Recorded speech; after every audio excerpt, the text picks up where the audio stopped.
Edmund Fitzgerald, which apparently broke apart and sunk last night on Lake Superior. The ship and its 29-man crew vanished in a storm with 80-mile-an-hour winds and wave heights up to 25 feet. The Edmund Fitzgerald was not just a ship. It was a legend of the Great Lakes. When it first slid into the water in 1958, it was the largest vessel ever to sail the inland seas of North America. At 729 feet long and weighing over 13,000 tons, it dwarfed most other freighters of its time. People called it the pride of the American side, and many believed it would outlast them all. This massive freighter was designed to carry taconite pellets, which are small, round pieces of processed iron ore. These pellets were the lifeblood of American industry in the mid-20th century, feeding steel mills that built cars, bridges, and cities. Crowds gathered to watch the Fitzgerald sail through the Soo locks, and its size and elegance always left an impression. Under Captain Peter Pulser, the ship gained personality too. He would play jazz and rock music from the loudspeakers as it glided past, something no other freighter did. This unusual touch made the Fitzgerald memorable, almost like a celebrity on the water. For 17 years, it hauled record-breaking loads with speed, dependability, and a spotless safety record. It was more than steel and rivets. It was a floating symbol of American progress, but even a legend can hide flaws. Behind the admiration and pride, there were signs of neglect. Inspections revealed cracks in the steel that went unfixed. Engineers suggested repairs, but shipping schedules and profits often came first. In the 1970s, the culture of the shipping industry was relentless. Cargo needed to move quickly, deadlines had to be met, and any pause for repairs could mean lost money. This pressure meant that small problems could grow into larger dangers. As the Fitzgerald aged, these concerns became more serious. Still, the belief in its strength remained unshaken. Many called it unsinkable, a word that history has shown to be dangerous when spoken about ships. By the fall of 1975, the Fitzgerald had already built a reputation as a workhorse. But cracks in its armor, both literal and figurative, were beginning to show. On November 9, 1975, the ship prepared for what would unknowingly become its final voyage. It was loaded at the Burlington Northern Railroad dock in Superior, Wisconsin, with more than 26,000 tons of taconite pellets. Captain Ernest McSorley, a respected sailor close to retirement, gave the order to depart in the afternoon. The Fitzgerald set out across Lake Superior, one of the most unpredictable bodies of water in the world. At the same time, another freighter, the Arthur M. Anderson, left Two Harbors, Minnesota, carrying a similar load. Its captain, Bernie Cooper, maintained radio contact with McSorley as both ships moved into open waters. The Fitzgerald was faster and took the lead, with the Anderson following 10 to 15 miles behind. Their plan was to take the northern route along the Canadian shore, where islands and highlands offered some shelter from the storm that was already brewing. The weather forecast called for worsening conditions. By the evening of November 9th, gale warnings were in effect. Winds whipped across the lake, waves grew taller, and the air carried the sharp edge of winter. November storms on Lake Superior were legendary, feared by sailors for their sheer violence. The lake is vast, larger than some seas, and when cold air meets warm currents, storms can form quickly, producing waves the size of houses. By the morning of November 10th, the warnings had escalated to full storm alerts. Winds screamed past 60 miles per hour, waves rose above 20 feet. The lake turned into a gray battlefield of water and wind. Ships had survived such storms before, and both McSorley and Cooper were seasoned captains. But this storm was different. It shifted direction, grew stronger, and seemed determined to test even the strongest vessels. For the crew of the Edmund Fitzgerald, it would soon become a fight not just against nature, but against hidden weaknesses in their ship. By early afternoon, on November 10th, the Fitzgerald sailed near Caribou Island, a lonely place known for dangerous waters. According to Captain Cooper of the Anderson, his radar showed the Fitzgerald passing dangerously close to 6 Fathom Shoal. This area was infamous for its shallow depths, where the lake bottom rises suddenly and could tear into a ship's hull. Cooper later testified that it looked as though McSorley's freighter had crossed directly over the shoal. If the Fitzgerald struck bottom, The damage may have been hidden from immediate view, but fatal nonetheless. Steel plates could have bent, rivets could have loosened, and water might have started seeping into the cargo hold. A ship can endure many things, but a wounded hull in the middle of a storm is a recipe for disaster. At 3:30 p.m., McSorley radioed the Anderson with troubling news. The Fitzgerald had lost a rail, 2 vents were damaged, and the ship had developed a noticeable list to one side. Both pumps were running constantly to clear water. These words revealed that the freighter was already in distress. Waves crashed over the deck, smashing into hatches and vents, making it easier for water to slip below. Every foot of water that entered made the ship heavier and harder to control. Still, McSorley pressed on. His goal was to reach the relative safety of Whitefish Bay, where calmer waters awaited. For him and his 28 crew members, survival now depended on endurance and hope. Meanwhile, conditions worsened. By evening, waves were estimated at 25 feet, and winds roared close to 70 miles per hour. The Anderson itself was battered mercilessly. At one point, 2 massive waves, described later as the size of office buildings, rolled over Cooper's ship. They engulfed it from bow to stern, burying it underwater before it struggled back to the surface. The men aboard the Anderson believed these same monstrous waves headed straight for the Fitzgerald. Minutes later, at 7:10 p.m., McSorley's voice came over the radio one last time. "We are holding our own." It was a calm, steady message, but behind it lay exhaustion and struggle. Within minutes, the Edmund Fitzgerald vanished from radar. No distress call, no flares. No time for the crew to even signal for help. She was there one moment and gone the next. The Anderson tried desperately to raise her on the radio. Nothing but silence answered. Cooper contacted the Coast Guard, but the response was slow and hesitant. At first, officials seemed more concerned about a missing fishing boat than a 7,129-foot freighter, carrying 26,000 tons of iron ore. Hours passed as the Anderson reached Whitefish Bay, battered and shaken, to be ordered back into the storm to search for survivors. Cooper obeyed, despite knowing how dangerous it was. Joined later by the William Clayford. The search turned up nothing but wreckage, torn lifeboats, bits of debris, and twisted metal. Not a single body was found. The men of the Edmund Fitzgerald had gone down with their ship. Claimed instantly by the freezing waters of Lake Superior, the nation demanded answers. Months later, the Coast Guard issued its official report. Their conclusion was that faulty hatch covers allowed water to flood the cargo hold. With each massive wave, more water entered, and eventually the ship became too heavy and unstable. She sank quickly and violently. This explanation, however, was met with skepticism.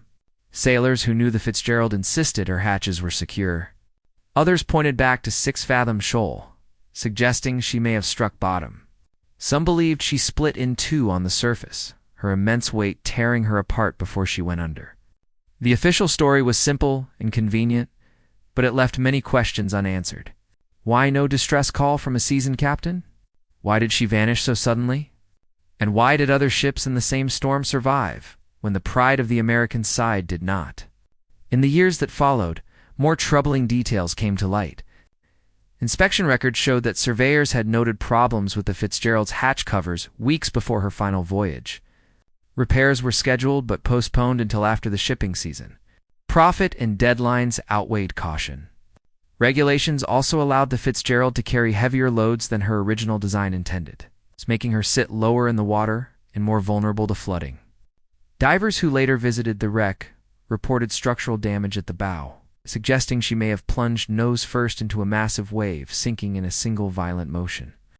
If this was the case, the crew would have had no time to react, no chance to send a distress call, and no hope of survival. The more evidence surfaced, the harder it was to believe that the storm alone caused the tragedy. Instead, the picture became one of neglect, overloading, and corporate decisions that put profit above safety. The storm may have been the executioner, but the sentence had already been written by human hands. 29 men lost their lives, and their families were left with silence. The captain's final words, "We are holding our own," became a cruel echo, repeated for decades as though they were reassuring, when in fact they masked the truth of a doomed ship. For 50 years, the official story has been repeated. The Edmund Fitzgerald was sunk by a storm. But storms had never beaten her before, and storms alone cannot explain the speed and finality of her disappearance. The truth is far more haunting. The Fitzgerald was betrayed by negligence and pride, by postponed repairs and heavy loads, by a system that valued cargo more than lives. The waves of November 10th, 1975, were not the killers, they were only the final blow. Now the question remains, what do you believe really happened that night on Lake Superior? Was the Edmund Fitzgerald brought down by nature's fury, by hidden damage, by corporate unlake? Superior is a place that has always carried both beauty and danger in equal measure. Stretching wider than the eye can see, it looks like an ocean trapped in the heart of North America. On calm summer days, its surface glitters like glass, reflecting the sky in endless shades of blue.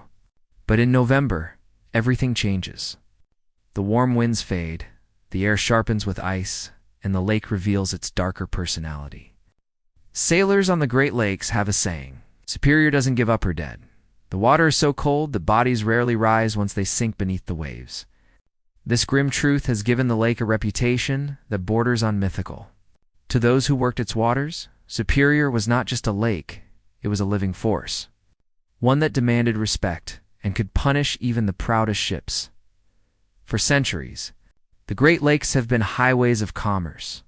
Long before engines and steel hulls, native peoples paddled birch-bark canoes across these vast waters, trading furs, copper, and tools.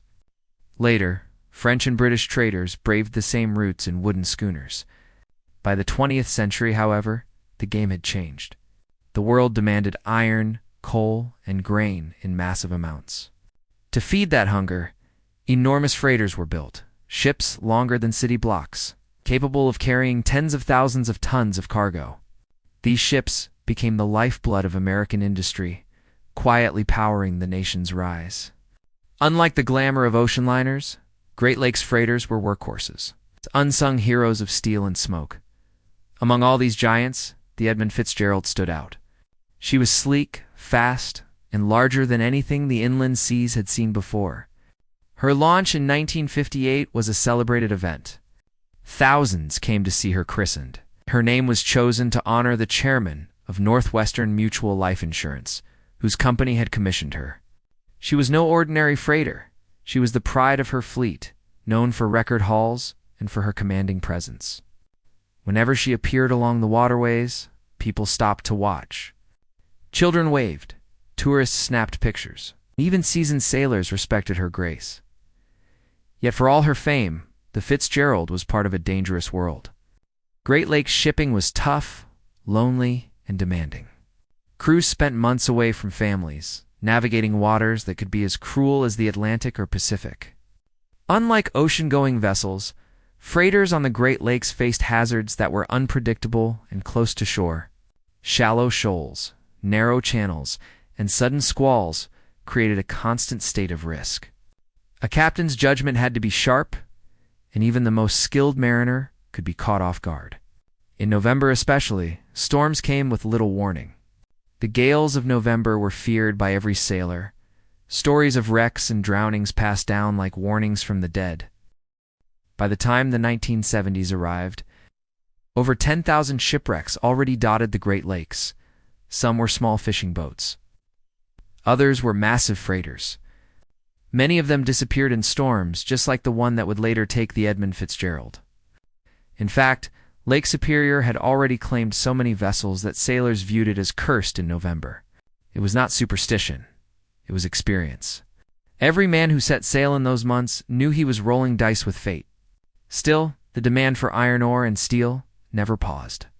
Crews loaded their ships and pushed forward because the economy depended on it, because paychecks depended on it, and because the culture of shipping demanded endurance above all. The Edmund Fitzgerald fit perfectly into this world of endurance and pride. Her owners boasted of her reliability, and her captains pushed her hard to maintain records. She set standards not just in cargo size, but in speed. She was considered a thoroughbred of the lakes, always ahead of schedule, always admired. But with that pressure came sacrifices. Repairs were postponed, inspections were sometimes rushed, and the unspoken rule was clear: cargo must come first. Few could have guessed that this very mindset would later be blamed for tragedy. When the Fitzgerald left port on November 9, 1975, she was not just another freighter on the lake. She was the largest, the fastest, and the most celebrated. To outside observers, she looked unshakable. To the men aboard, she was both home and prison for the weeks of the shipping season. No one aboard knew that they were sailing into history, that within 36 hours, the ship would be gone, and that their names would be etched forever into the legend of the Great Lakes. The voyage began like countless others, but it ended with silence, wreckage, and questions that still haunt us to this day. This is the story of the Edmund Fitzgerald, a ship that symbolized pride and progress, yet became a cautionary tale of neglect, nature, and mystery. To understand why her loss still fascinates us 50 years later, we must not only look at the night she sank, but also the forces, both human and natural, that lined up against her. Because in truth, the Edmund Fitzgerald did not simply vanish into the storm. She was pulled down by a chain of choices, warnings ignored, and a lake that refuses to forgive. Lake Superior is more than water. To those who live near its shores, it is almost alive, a force of nature with moods that change faster than a human heartbeat. Some mornings it is calm, spreading like glass under a sunrise. But by evening, that same lake can transform into a monster, rising with waves taller than houses and winds that scream like banshees across the horizon. For centuries, storytellers have treated Superior with a kind of reverence. Indigenous peoples spoke of spirits within its waters. Early voyagers told tales of ghost ships drifting silently across its surface. Even modern sailors admit that when you are out there, alone in the middle of Superior, the lake feels like it is watching you. That sense of being small against something vast is humbling, and it keeps alive the respect and fear that every seafarer carries when they sail its waters. This respect was not born out of imagination alone. The Great Lakes, Superior, Michigan, Huron, Erie, and Ontario have swallowed more ships than perhaps any inland waterways in the world. Over 10,000 wrecks rest on their bottoms, many of them still intact because the cold, fresh water preserves steel and wood far better than saltwater seas. Each wreck tells a story of ambition, weather, and human error. Yet few of those stories are remembered. Most ships sank and were forgotten, their names known only to historians and the families of lost crewmen. What makes the Edmund Fitzgerald so different is that her loss was not just another statistic. Her size, her fame, and the sheer mystery of her vanishing burned her into the public memory too. Understand why the Fitzgerald's sinking was so shocking. One must look at the culture of shipping in the 20th century. Freighters on the Great Lakes were not glamorous passenger liners. They carried no grand ballrooms, no celebrities, and no world voyages. Instead, they were industrial engines, hauling the raw materials that fed America's steel mills and factories. Iron ore from Minnesota, coal from Pennsylvania, grain from the Midwest, all passed across the lakes on the decks of freighters. Without these ships, cars would not roll off assembly lines, skyscrapers would not rise, and cities would not grow. Shipping on the Great Lakes was invisible to most Americans, yet essential to their daily lives. The sailors who manned these freighters lived hard lives. Their cabins were cramped, the work was dangerous, and the hours were long. But there was pride in the work. To crewmen, their ships were more than machines. They were homes, identities, and symbols of survival. Many sailors spoke of their freighters as though they were alive, referring to them as she, listening to the groans of the hull, the hum of the engines, and the whistle of the wind against the decks. To step aboard a great freighter like the Edmund Fitzgerald was to join a floating brotherhood. Every man depended on the others. Every man knew that one mistake could cost all of them their lives. Sailors also carried superstitions. Some refused to sail on Fridays, calling it unlucky. Others would not whistle aboard ship, believing it would whistle up a storm. Cats were considered good luck, while carrying bananas on board was said to bring misfortune. These traditions may sound strange, but they reveal something deeper. Men who lived at the mercy of the water needed rituals to give them a sense of control. When you are surrounded by forces beyond your power, you cling to anything that makes you feel safer. And nowhere were these beliefs stronger than on Lake Superior, where the storms of November had already taken thousands of lives.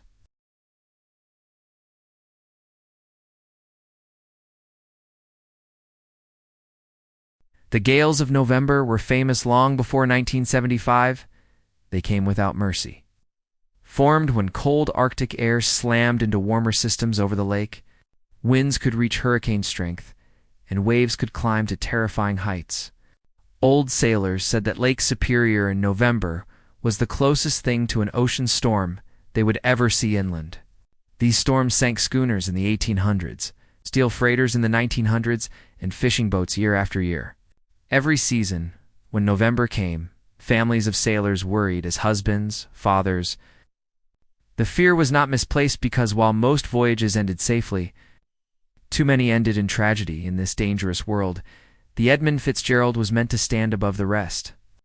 Built larger than any other Great Lakes ship of her time, she was expected to endure conditions that sank smaller vessels. Her reputation as unsinkable was whispered not because she truly was, but because her sheer size inspired confidence. People believed she could take anything the lake threw at her. But history has shown again and again that no ship is unsinkable. The Titanic proved that in 1912 on the Atlantic. And in 1975, the Edmund Fitzgerald. Fitzgerald would prove it again on Lake Superior. What makes the Fitzgerald story even more haunting is how sudden it was. Other wrecks often included distress calls, desperate pleas, or survivors who told the tale. But when the Fitzgerald went down, it happened without warning. One moment she was there, speaking calmly over the radio, "We are holding our own." The next, she was gone to 29 men, swallowed in an instant. No one escaped to tell what happened. No bodies ever floated to the surface. And when investigators searched, they found only pieces of lifeboats and twisted steel. That silence, that lack of explanation, turned her story into a mystery. That has endured for decades. The public was captivated. Newspapers across America carried the story. Families demanded answers. Folk singers and poets turned the tragedy into songs and ballads, immortalizing the men who had vanished. In taverns, sailors argued over theories. In classrooms, children whispered about the ghost ship that disappeared without a cry for help. The Fitzgerald became more than a freighter. She became a legend. And like all legends, the more time passed, the more haunting her story became. The truth is that the Edmund Fitzgerald was not just a victim of a storm. She was the victim of many things. Yes. But also the culture of pushing ships to their limits, the economic pressure to carry more cargo, and the human tendency to believe that warnings can be ignored until it is too late. Her sinking was not just a maritime accident. It was a reflection of how human ambition collides with nature's power. And when those two forces clash, nature always wins. That is why, even after nearly 50 years, people still ask the same questions. What really happened to the Fitzgerald? Why did she vanish so quickly? Could her loss have been prevented? The answers may never be fully known, but the search for truth is part of what keeps her memory alive. The Edmund Fitzgerald is not just a wreck at the bottom of Lake Superior. She is a story of pride and loss, of men who worked the hardest waters in America, and of a lake that does not forgive.